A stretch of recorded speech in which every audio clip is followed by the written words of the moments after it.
Good evening. Happy Thursday. This is Emily, the Jet Setting Fashionista. I'm so excited to be resuming my Instagram Live series. And I have a friend, a winemaker who I'm really excited to share with you guys who's going to be joining me tonight, Tom Eddy of Tom Eddy Winery. And just to remind you, you can find my entire Instagram Live series on the blog, Jet Setting Fashionista, or else on my YouTube channel, also Jet Setting Fashionista. So give me a moment. I'm going to invite Tom Eddy to join me and share the screen with us. Okay, so I'm very curious, those of you joining us, if you happen to get the wines and you're going to be tasting them with us. Hey! Oh, hello. Good evening. How are you? While to join, I was having technical difficulties. I haven't done this in a few months, while shelter in place, when living life, right? That's right. No, but it's great to be here. I know. I'm so excited. What do you have in your glass? What are we? Well, I just happen to have a little Grenache Blanc. Oh, do you? I happen to have Grenache Blanc too. I love the label, Parcel one. Oh, great. Great. Yep. I couldn't wait, Emily. I had to go ahead and pour myself a glass first. With my Coravin, so I ended up opening all 3 bottles because my Coravin pin broke. So I will be having a party for the next 2 days with beautiful Tom Eddy wines. Beautiful. Great. So before we get into the wines, I would love if we sort of start from the beginning. Like, tell us about Tom Eddy. How'd you get into winemaking? How did you end up in Calistoga with your lovely wife, who I can tell is behind the camera managing everything? So let's give a little background for our viewers who aren't familiar. Well, she's my makeup artist today. Okay, oh, so just so you know. Good and voluminous. Oh, yeah. So we're a small little operation. We've been around for a long time. This is my 47th year making wine commercially. That doesn't count college and home stuff, but it's been a great run. And one of my dreams was to have our own small winery someday. So that was the plan. When we left the corporate winemaking world, we found this great ranch in Calistoga where you've been a couple times. And it's a fantastic 22-acre piece on top of the mountain, looks out over down valley, looks out over Calistoga. And it's our little place. In Sonoma, right? Yes, and we have 2 parcels. So we have Sonoma on one side and Napa on the other. I mean, I would say the majority of wineries in California be that close to 2 amazing regions like that. That's very spectacular. Yeah. And we share it with all the wild animals, Great. Well, so 47th vintage. When exactly did you start Tom Eddy Winery? In 91 was the first Tom Eddy Winery. Tom Eddy wines, and it was just 200 cases. So my focus has been since day one just to make mountain hillside cab. Now along the way we found a few other things we liked, and so tonight rosé, a Grenache Blanc. You make a little bit more than just cab, but that's good that was your initial focus. That's right, that was the initial, and for the first 10 years that was it. Small lot Cabernet from the mountains. Just Napa Valley. Yeah. So for someone that doesn't know what mountain Cabernet is like, can you tell us what they would expect with your wines? Yeah, absolutely. I mean, the thing about mountain cab is you got a higher elevation, which means cooler nights. You're typically on volcanic soils, you're going to have thinner soils. So they're nutrient, mineral rich, not necessarily like the river bottom vineyards where you have a lot of fruit and different types of stylistic wines. But with the mountains, the wines have structure and power, and they can age a long time, and they just can make a very elegant wine too. So I feel like I got to know Napa's AVAs by understanding the different flavor profiles of different AVAs. And I mean, I love Calistoga Cabernet, you know that about me, but to me, a great expression of mountain Cabernet is Howell Mountain as well, from Napa Valley. Right. Well, we pull grapes from Howell Mountain, from Atlas Peak, Pritchard Hill, Grieg Mountain.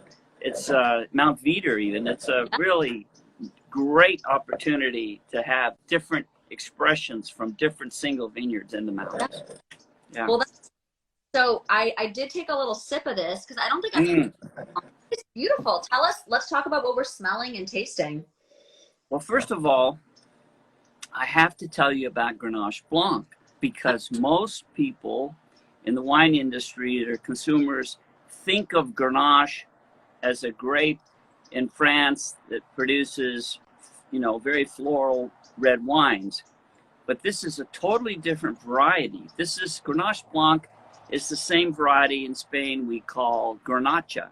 And it's not widely planted in California. In fact, there's only about 20 or 30 acres in the whole state. Oh, wow. I didn't realize it was so exclusive. Oh, absolutely. Well, this is one of the attractions for me, was I had not worked with this variety before, and I discovered it 3 years ago in Napa Valley. There's a tiny little vineyard, and you know, I had to arm wrestle the winemaker, who's a friend, and said, "Come on, Craig, you got to let me have a ton."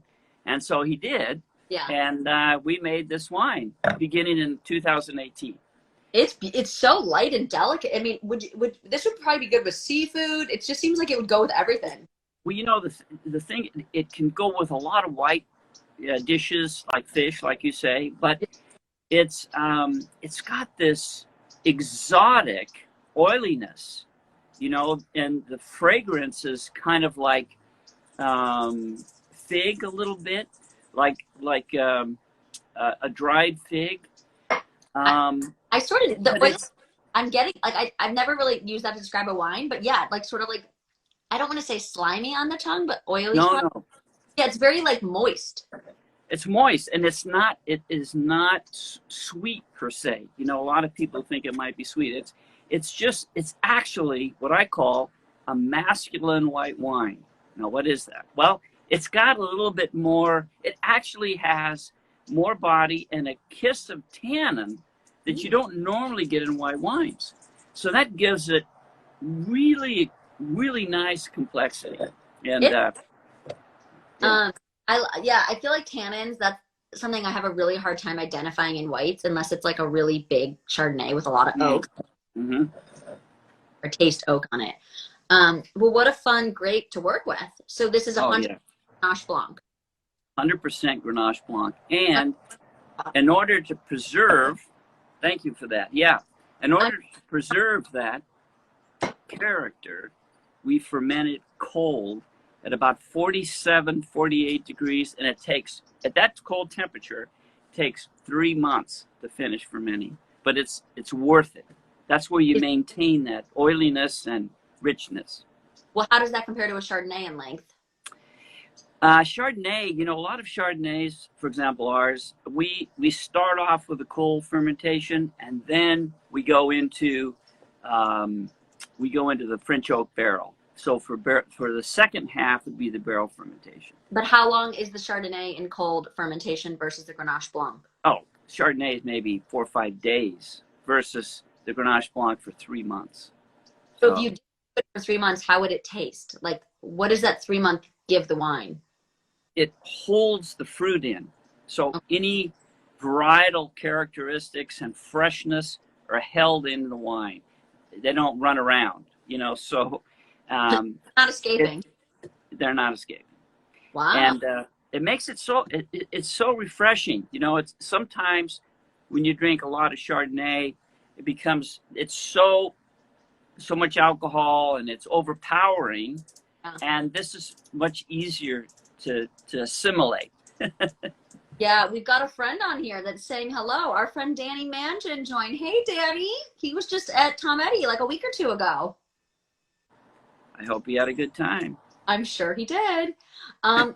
Well, I feel like Grenache Blanc was very eye-opening. I haven't really spent a lot of time talking about Grenache Blanc or tasting it.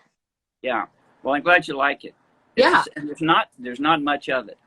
Well, I feel like I want a lobster roll right now. With just a kiss of butter, maybe? A lot of butter. Okay. Well, then it should meld well then. It should meld well. I would think so. Yeah. I'm trying to spit so I can stay sharp as I'm interviewing you. Okay. Well, it's the end of the day for me. So I try not to stay too sharp. Okay.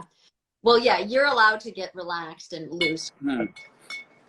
So cool. So about how much does this retail for, the Grenache Blanc? This wine is just, excuse me. This wine is between, if it's not on special or anything, it's about $35. Wow, that's a great value. Yeah, it's not a lot. Especially if it's so scarce. Yeah, it is. Yeah, I think we made, I want to say 120 cases. That's it. Okay. That's so it. You have like a cult following of people that have it, fall in love, and then get it each year. That's right. Yeah. Yeah. Yeah. So speaking of cult followings, you know, like those that haven't been at Tom Eddy, I would love to sort of give them a better idea of what it's like there. I mean, I've been, and I can sort of tell them what I remember, but what do you and Carrie like to share with guests? Because I'm sure after people watch this, they're going to be curious and knocking on your door and wanting to come up and visit. Oh, well, first of all, you have the view. You have you're isolated with the animals. When I say animals, it's not crazy. So there's no bears here yet, but wild turkey and the squirrel, the fox, the bobcat. Oh, so the bobcat. It's kind of outdoorsy. I know, but I don't know if I want to taste with bobcats. No. But what we would do is Carrie would go down to the garden. She has a great garden. I've been and there. we always find something magical to try in the garden. Or she might make some fresh bread. She does that a lot, almost every day. Really and good. so we have these great olive trees on the property. Yeah. And we make our own olive oil. And it's great when Carrie makes bread. There it is. I got that. And then we let people dip, Carrie's homemade bread with the olive oil, the wine. That's it. It's like a slice of Tuscany, maybe. I do want to give a little shout out because your olive oil is in, as I was, I've been wine tasting for a while now, I realized all these wineries have really cool olive oils, and like, let's talk about the olive oils, not just the wine. So I just posted my favorite olive oil blog post with your olive oil, and maybe but you can actually see them. These are all the olive oils in it. Oh, wow. Yeah. Okay. That was for my photo shoot, and it looked so cute. I'm like, who doesn't want to look at olive oil all the time? So I just left it on the counter. But yeah, so this olive oil, it's from the ranch, and it's perfect when you visit, and Carrie puts it with the homemade bread. Yeah. No, that's right. And we have it's a fun story. We, in the biggest production year, we only made 14 gallons. So that was not so much, maybe 120 bottles or something. So apparently olive oil is like really hard to make, because I was at a winery, and they were like showing me their olive oil trees, and I like took a bite of one, and he's like, oh no, you don't want to eat the olive oils until they're like ripe. They were so sour, and it was definitely not like a grape like when I was at Tom Eddy and I was just eating the grapes with you. So well, that's because before the olives are cured, they're extremely bitter. So I know. Even the squirrels won't touch them, but so they have to be cured. But it is a lot of work for a small amount of oil. I mean, in the big year we had 800 pounds of olives that yielded 14 gallons. You can imagine. Yeah. So, yeah. Like a little bit of a pain in the ass for wineries, but I'm glad people make it because I love olive oil. And we have about 30 or 40 trees on the property. Some of them are over 100 years old. So we didn't know what we were getting into when we bought the ranch 20 years ago, but it turns out it's a very special thing. Yeah. What a great find. Yeah. So I'm leaning towards my rosé glass. It might be time to move on. Talk about the rosé next. Yeah. Okay. Well, let me get my rosé here. So I've learned to pre-pour. So when I start these, I've got everything pre-poured. It's fun, I have a little tutorial before we started about what I do to prepare for an Instagram Live. And well, that's a good idea. Yeah. I wasn't quite as prepared. Live at home with they prepare. Oh, that's pretty special. Yeah, it's lovely. Let me say about those people watching that know our wines, that have had our Pinot Noir. This is the same ranch on Mendocino, up on a bluff at 2,500 feet.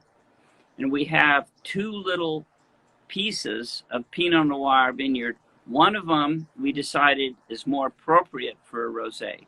So this wine is 100% Pinot Noir from the Ridge. It's just kind of like, who would spend the time and energy to make a mountain rosé, for God's sake? Well, it's got amazing acidity and the brightness. And the color is so pretty. This was the so these two, so now that you've had the Grenache Blanc and we're now tasting the rosé, here's the story. Two tanks side by side competing for the coldest fermentation. So the rosé also 47, 48 degrees for several months. Wow. We slow it down, so to preserve that really fresh strawberry quality that you get in the nose. Fresh strawberries. Which clone of Pinot is this? Well, this is we have two. This one is what we call a 777. Yeah.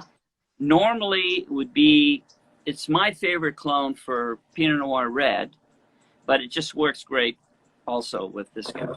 Yeah. 777, 667. I had an interesting conversation about clone 23 last night. And there can be both blue and black fruits found in it, which is the only Pinot Noir clone that apparently shares both of those. Well, I need to find that clone, I think. I can connect you with this. Is okay. Taught me all about Pinot clone 23. I was so excited to learn that. Although I'm not looking forward to being black and blue, but if it creates better flavor, then I'm all for it. Well, I don't know if it's necessarily better, but how cool is that? Like, because, blue fruit family, the red fruit family. Yeah, I think it'd be cool. And it would probably confuse people when you're blind tasting, because you're probably like not used to finding both of those in a Pinot. Oh, that's right. Yeah. Oh, I see what you're saying. Yeah. It would be a fun little trick one. Yeah. Well, what's interesting about fermenting this so cold is you kind of take one flavor, in this case strawberry, and you just lock it in, and it just holds. It doesn't blow off with a warm fermentation, and that's what's so special. And the key is, if you notice, the color is really important, because obviously you're going to have a red grape that wants to produce more color in the wine. So we have to be very careful, remove the solids and so forth. But the color is key. People look for that color. Yeah. And the balance. You don't want it too sweet. You just want it to be so refreshing. That's it. About rosé, how come you don't normally age a rosé? So how long will this last? This perfect brightness and freshness. Well, it's been, how long has it been? It's been almost 1 year, and it's perfect. My goal as a winemaker would be to make a rosé that lasts for 1 year. Why 1 year? Because the next year is coming. The next vintage is coming. So I think it's appropriate for a wine this delicate to kind of manage it, if you can, manage the fermentation and so forth, so that you have enough wine to sell for 1 year. But the question is, how come rosé won't age as well as, say, a Cabernet? Well, for one thing, you typically have a little lower alcohol, and you certainly have a lot less tannin. Right. And and the balance is different, So, and you're not putting it in the barrel, Emily. This wine has never seen a barrel. So it's all stainless steel. So it doesn't have, it's not pulling oak tannins from the wood or anything like we would see with a red wine. Yeah. Okay, that's a good point.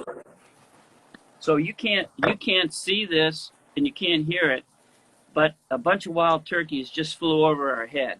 Oh my God. And, they're in the garden right now. Photographer, she didn't get it? Oh, Where are we? Where's the photographer?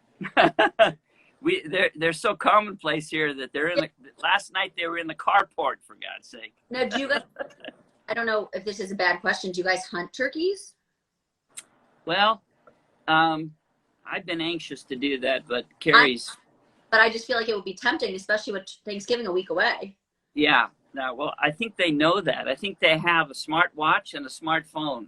Yeah. And I think just the day before, look at this guy. Oh, he must weigh 35 pounds. He ran at me, and now he's retreating.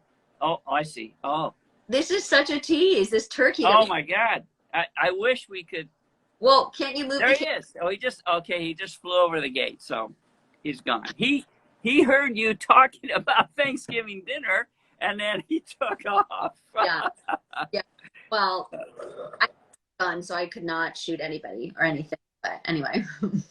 But they do have a smartphone, I know. Oh. Well, is hunting allowed in Napa Valley? Is it what? Is it allowed? Sure, yeah. So you could just kill on your property? There's no rules? Well, on your property you could, but there are seasons. There are turkey hunters, and there are 2 seasons, spring and fall. And but there's a lot of turkeys around, so we have to thin the herd at some point. I see. Yeah, that rosé is really great. It's just like so easy drinkable, so light and refreshing, and it has that great acidity that like I feel like I need a little cheese with it. Oh, I didn't. Next time, I'll bring some cheese. Okay. Yeah, I know we didn't this time, but that's a whole nother conversation. Oh my gosh. Instagram Live is a little less flattering than sipping a glass of wine. Well, this has been, wow. I'm glad it's the end of the day, after a couple of sips of wine. Perfect. Yeah, I know. Well, and I'm glad we did it at 4. So viewers that have tuned in and done this with me before, we knew that Tom was going to be joining from the winery in his beautiful setting. You can't really see it right now, but if you look on their Instagram, there's tons of photos of like the vineyards and the grapes. The house literally overlooks the whole backdrop he's talking about. So we thought it would be fun for you guys to get to see the natural beauty with Tom and his wines. I'm just sitting in the kitchen, Okay. So you can see, you have a pretty good view of the labels? Yeah, pretty good. We can see the Grenache Blanc. Okay. I don't see the Cabernet yet. We're about to taste that, so hopefully it's handy. It is. It is. Perfect. Should we take a look at the cab? Yeah. Sorry, did I say it? Let me get a glass. Yeah, let me grab my cab. I have the coolest Cabernet glass. Have you seen this? Is it a big one? Yeah, it's Riedel's like glass. And yeah. But it's, if you go to their website, it's all over it, and it's got like all these rings. Isn't it cool? Oh wow! Now, is the purpose to bring out more flavor, or? Yeah, great question. Yeah. Or is it the aromatics?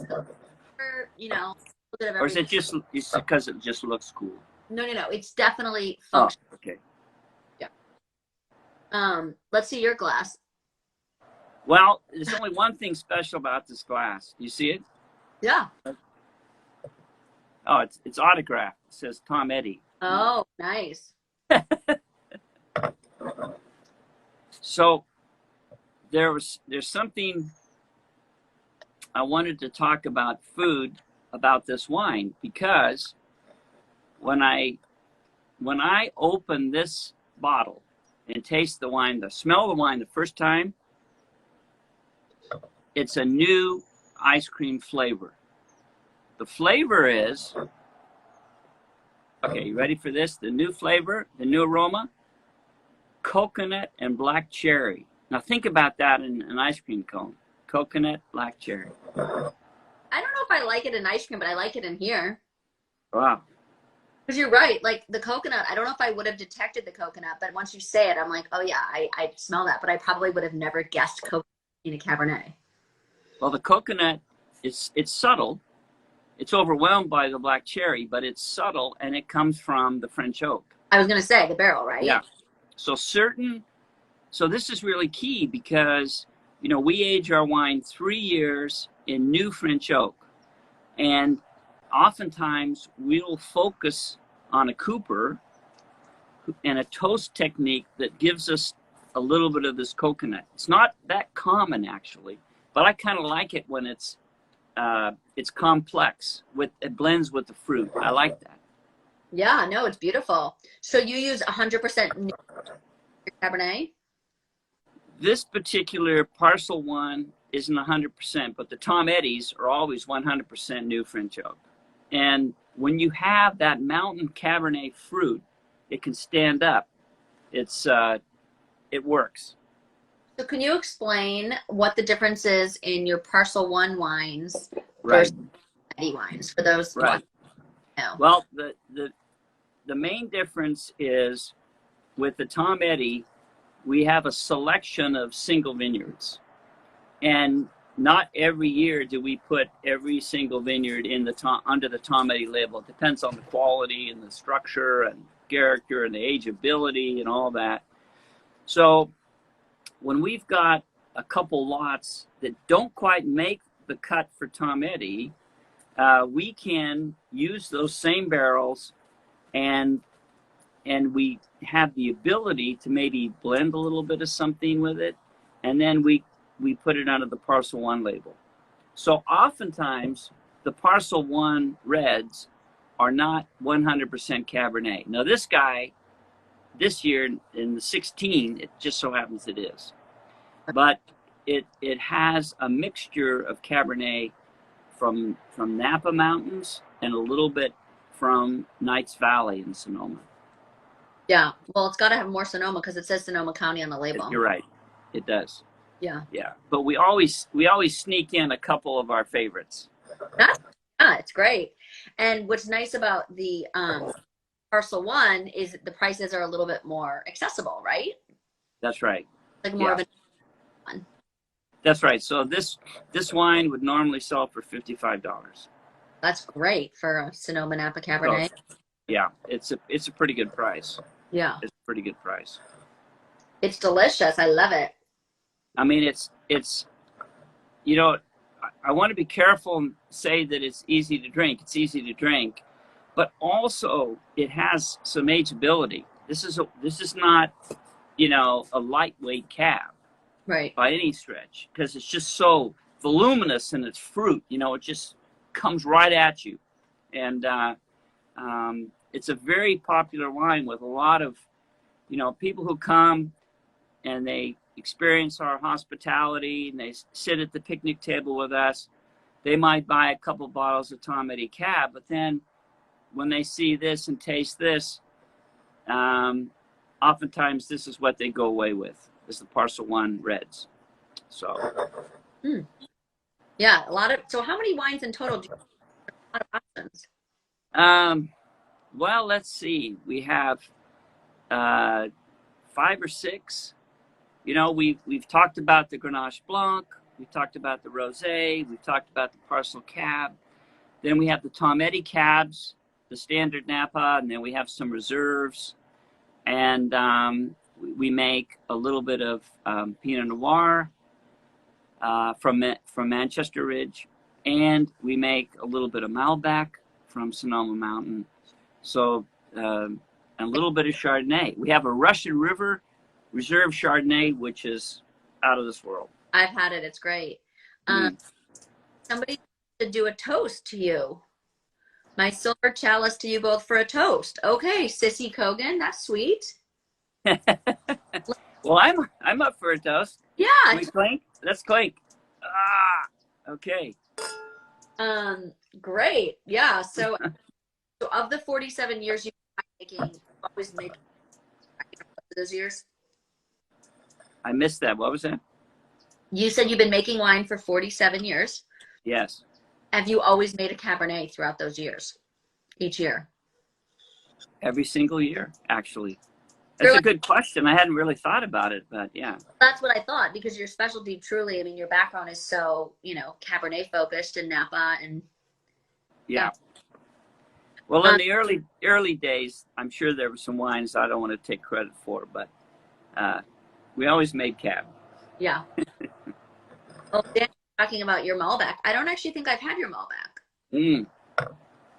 Oh, because you also have Sauv Blanc from New Zealand. We forgot about that one. Oh my gosh! Thank you for reminding me. So I have to tell you about New Zealand because that's Sauvignon Blanc when I visited. That's a special project. Sauvignon Blanc. Carrie and I have been going to New Zealand for 14 years.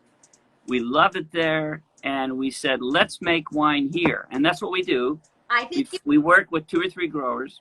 Go to New Zealand every year. I think I'm on to you too. Okay, well, you listen. If you haven't been in New Zealand, you have to go. I know. New Zealand and Australia are on my bucket list, and I was hoping to do them together. But unless I have like 6 weeks, I can't because I think you need at least 3 weeks for each. You're right. When people weeks of wine, week of sightseeing. No, you can't. I mean, it's a country. Yeah. You just can't. You can't do it in a weekend. No. You have to have 3 weeks. Absolutely. Of wine tasting. Yeah. 3 weeks. Yeah, for sure. And that's just a kiss. That's just a touch. You don't really, experience. You can't see America just by going to New York. Or a lot of my European cousins want to go to Vegas, and I'm like, please don't go to Vegas. Like that is not the best display or like representation of us. Yeah, that's right. So where in New Zealand do you source your grapes from? Well, it's the area for Sauvignon Blanc. It's in Marlborough, which is the north end of the South Island. Okay. So that's where Sauvignon Blanc does really well. In fact, I would say 70% of the grapes in Marlborough are Sauvignon Blanc. Okay. And about 65% of all the wines made in New Zealand are Sauvignon Blanc. So it's just a great region climatically, etc., for soils and whatever for Sauvignon Blanc. Really great. Yeah. Nice. So yeah, so you really have multiple continents covered, and I think we talked about like 9 wines and maybe like 6 varieties. Yeah, that sounds right, Emily. It's a lot of work. Sparkling wine? No, not sparkling. I think Carrie would love it if I made sparkling wine, and I did at one time a little bit, and who knows? That could be the future of Tom Eddy Winery, is sparkling wine. It's why not? Yeah. Who knows? So what are you guys working on? Like what in the next few years? Well, we want to hone in on more single vineyards. Okay. Wines that have a distinctive character from a particular vineyard, whether it's Malbec or Cabernet or Petite Syrah. And we have our eye on a couple really, really special Petite Syrah vineyards. We made a little Petite Syrah a few years back, and it was just sold out immediately. Mm-hmm. And that vineyard is no longer available to us, but we just think it's a special variety. So we're going to do a little bit of that. What do you mind me asking which region? Where would you find Petite Syrah grapes? I'm not. There's 2 vineyards we're looking at, one in Sonoma and one in an old vine vineyard in Napa. And I can't disclose the name because we haven't cut the deal yet. No, or Oregon, or I didn't know what state. Yeah. Cool. So yeah.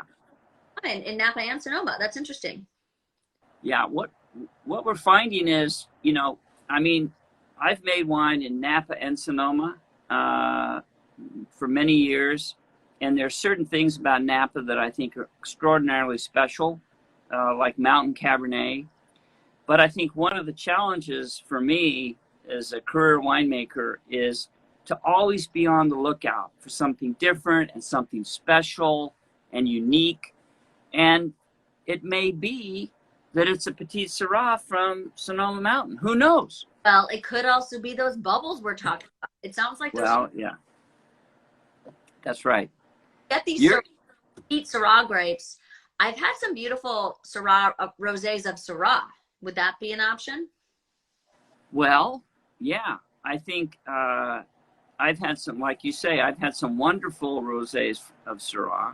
Yeah. I really like rosé of Pinot, Well, but after I said that, I'm like, well, I don't know if you need another competing rosé, but I mean, is there such a thing as too much rosé? I don't think so. well, well, we'll see. We'll see. No. As long as someone likes the wine, then I'm willing to talk about it. So, do this in a couple years, we'll be talking about Petite Syrah potentially. Mm-hmm. Absolutely. Yeah. Good. Absolutely. Yeah, absolutely. Else, we've talked about we've talked about all of the wines we're tasting. We've talked about all of the wines you make. What else would you like to share before we conclude? Because it's going to be getting dark soon, and I don't know about an Instagram live. Yeah. Well, I wanted to remind everyone that we make some amazing single vineyard cabs, reserve cabs from 5 or 6 different vineyards. And what we did was we put together a special package for the holidays. Oh, yeah. And Carrie is going to help me. Maybe we can take a shot and so you can see these. Oh, yeah. Ooh, just down a little bit, please. Beautiful. Oh, yeah. I love that box. So this is a cedar engraved box, and we custom made it just for the bigger reserve style Cabernet bottles. Carrie, want to look at this pretty thing again? What's that? Oh, box again. We zoomed out. Oh yeah. A little lower, please. Can't see. How's that? Yeah, maybe more to the left and lower. We still can't see the bottles, just the lid. Okay. Oh yeah. Perfect. Perfect. Okay, so this is the holiday 3 set, and those are all Tom Eddy Vineyard single vineyard Cabernets. Right, and from some great vintages too, from 13 and 14. So, so actually, is it 12, 13. Oh, that's right. It's 12. 12, 13, and 14. Great. Uh-oh, we're spinning. Give it a minute.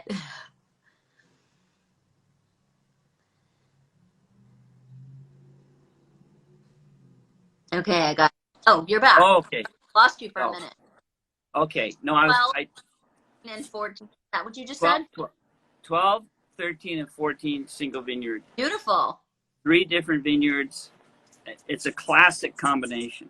And I assume Classic they work that until probably mid-December? Special ends at November. Oh no, there's a special price through the end of the month. Oh, okay. Yeah. 480. It's do you want to know? I'd love to know. Yeah, I mean, lines. Okay, so it's 3 reserve cab, single vineyard, limited. It's 480 for the 3 bottles. Normally 6. Normally it would be like 650 or something. Oh, that is quite a special. So stock up, guys, now. And yeah, TomEddyWinery.com. That's easy. Yep, and oh, here's Carrie. Hi. Emily, hi. So I just want to remind people that it's to order it, this special that lasts until November 27th. Perfect. You have to go to info@TomEddyWinery.com. You And then at yeah. Tom It's not available online. So Oh. it's only through info. Oh, The special. I mean, you can get it. only. Email only. info@TomEddyWinery.com. Good. That's it. that's the hot line. It even bypasses me. Oh. Well, I would imagine your email is tom@TomEddyWinery.com. That's right. Yeah. Yeah. But that's a really good special because normally it's like $645. Yeah. And this way it's $480. So yeah. Wow. Yeah. Stock up, guys. And if people are on it, if they order now, maybe they'll get lucky and have Thanksgiving. Who knows how quickly everything ships around here. Oh yeah, and we'll send one of our wild turkeys your way if you order. Oh, well. Yeah. Careful I'll just give them an email address or something. wine and hope for a turkey in the, cold season. Well, good. Well, this has been a lot of laughs, Tom and Carrie. I'm glad I got to see you too. Thank goodness for our videographer. She's very talented. Oh yeah, right. Gotta get a little lower. Can't see your head. There we go. I know, and I also have my hat on. That doesn't help either. Yeah. So It's good to see you, Emily. Hi. the benefit is we're in the garden right now, and then we can pick out the produce for dinner tonight. We don't, yeah. you know, we're right here. Wow. Tomatoes. The Grenache, look forward to seeing you in January. Okay. Okay. Thanks, Perfect. Emily. Well, thank you guys so much. This has been a lot of delicious wine, and I'm gonna have 3 bottles of wine to drink in the next 2 days since my Coravin broke. How to age your wine and make it last as long as possible. Yeah. Well, What? enjoy it. What? Enjoy You it. can enjoy it. Yeah, even And it, you know, remember, Emily, listen, remember, wine is food. So just think about it. That's your dinner tonight. well, thank you so much for joining. And once again, reminder, guys, I will be sharing this on my Instagram TV. Tom Eddy's going to share it on their Instagram TV. It's also going to be on both of our YouTube channels. So anybody that missed this, don't worry. You can watch it whenever you want in the near future. It'll be up in a couple days. And don't forget to stock up on the holiday wines in time for Christmas. Perfect. Okay. Okay. Cheers. Cheers. Thanks, Have a guys. glass of Cabernet. That's a glass of Cabernet. Have a Okay. good. Bye. Bye. Bye.